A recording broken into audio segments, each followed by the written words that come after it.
Have you ever felt completely stuck? Like you're working super hard, just spinning your wheels, but not actually getting anywhere? Well, today we're going to dive into this idea that more often than not, we are the architects of our own stagnation. We're the ones designing the very walls that hold us in place. So let's just start with a really powerful question. I want you to think about this for a second. Is your leadership actually giving you leverage, or are you still just doing everything yourself? Are you really multiplying your impact, or are you just multiplying your to-do list? Honestly, this one question is kind of the key to unlocking everything else we're about to talk about. And this leads us to our main character for today, the architect of stagnation. It's a pretty strong metaphor, isn't it?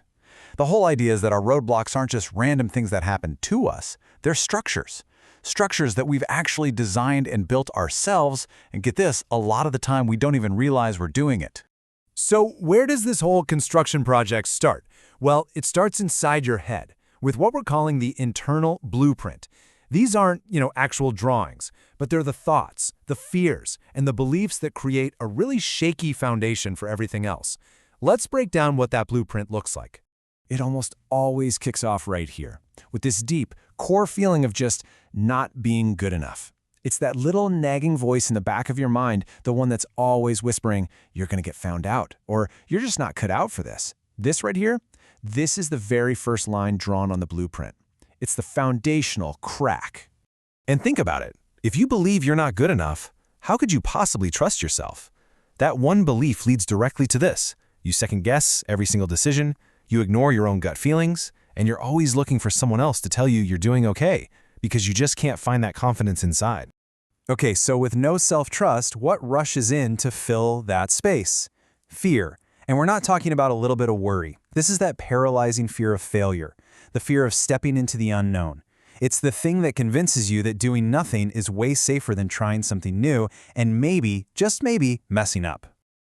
So then, that internal fear gets projected outward. You become totally convinced that everyone is watching you, basically just waiting for you to fail. That imagined spotlight feels so intense that the fear of what other people might think becomes this huge wall that stops you from taking any kind of risk. And the result of all of this? Total internal chaos.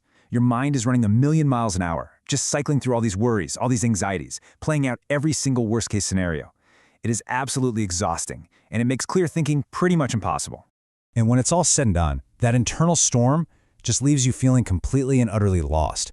You've lost touch with your confidence, with your intuition, with any sense of direction. You're just kind of adrift in this maze that you've built for yourself. Okay, so let's just pause here for a second. This is the blueprint we've just sketched out. It's this toxic combination of feeling inadequate, not trusting yourself, being afraid of everything, and just feeling confused.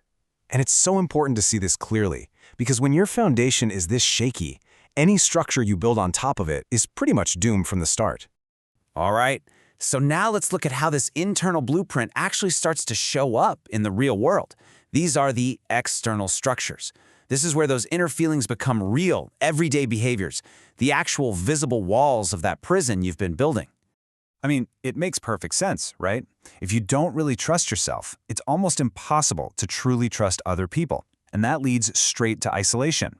You end up taking on everything by yourself because deep down, you believe you're the only one who can do it right. This isn't a sign of strength. It's a direct symptom of that insecure blueprint. And here's another wall you build: perfectionism. But this isn't really about having high standards. It's a defense mechanism. See, if you demand absolute perfection, you create the perfect excuse for not delegating and for never actually finishing anything.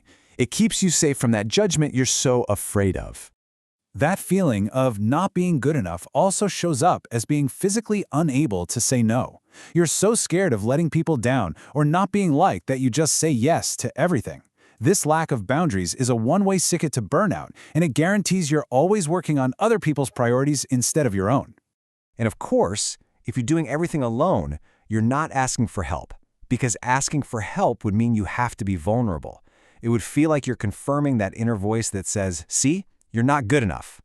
So instead, you just struggle in silence, which only reinforces the idea that you have to do it all by yourself. In this whole boundary issue, it goes both ways.